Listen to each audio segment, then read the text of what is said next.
இந்த இரவு நேரங்கள்ல நீர் பாய்ச்சல் மூலமா ஏற்படக்கூடிய பிரச்சனைகளை பத்தி அவங்க என்ன சொல்லுவாங்க, அவங்களுக்கு விளக்குவாங்க. சரியா? சொல்லுங்க.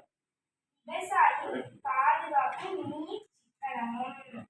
விவசாயிக்கு ஏற்படும் பிரச்சனைகள்: நீர் பற்றாக்குறை, இரவு நேரங்களில் நீர் பாய்ச்சுதல், தூக்கமின்மை, இரவு விலங்குகளால் உயிருக்கு ஆபத்து, நீர் வீணாதல். சரி, இதெல்லாம் அந்த பிரச்சனைகள் என்ன செய்யும்? விவசாயிக்கு இருக்கக்கூடிய பிரச்சனைகள் அவங்க என்ன செய்யாங்க சொன்னாங்க இல்லையா? அடுத்து பிரச்சனைக்கான காரணத்தை என்ன செய்வாங்க சொல்லுவாங்க.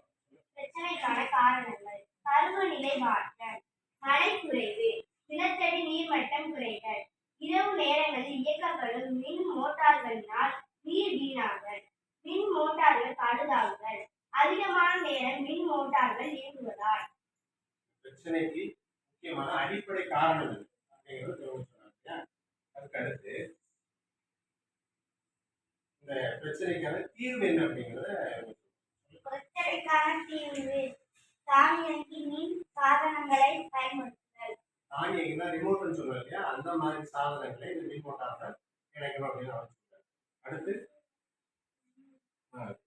நன்மைகள் சொல்லு. நன்மைகள்: நீர் வீணாகுதல் தடுக்கப்படுகிறது, குறைவான நீரில் அதிக விவசாயம், குறைவான நீரால் அதிக மகசூல், மோட்டார் பழுது தவிர்க்கப்படுகிறது, விவசாயிகள் இரவில் கண் முடிக்க வேண்டியதில்லை, இரவு விலங்குகளால் விவசாயிக்கு ஏற்படும் பாதிப்பு குறைகிறது. இந்த தானியங்கி மின்சாதனங்களை பொறுத்தது மூலமா என்னென்ன நன்மைகள் அப்படிங்கிறத அவங்க சொன்னாங்க. புரிஞ்சு இல்லையா? அதுக்கப்புறம் முடிவு, என்ன முடிவு இருக்கும் அப்படிங்கிறத அவங்க சொல்லுவாங்க. எனவே மின் மோட்டாருடன் தானியங்கி சாதனங்களை இணைப்பதன் மூலம் நீர் விரயமும் விவசாய நலமும் பாதுகாக்கப்படுகிறது. நன்றி.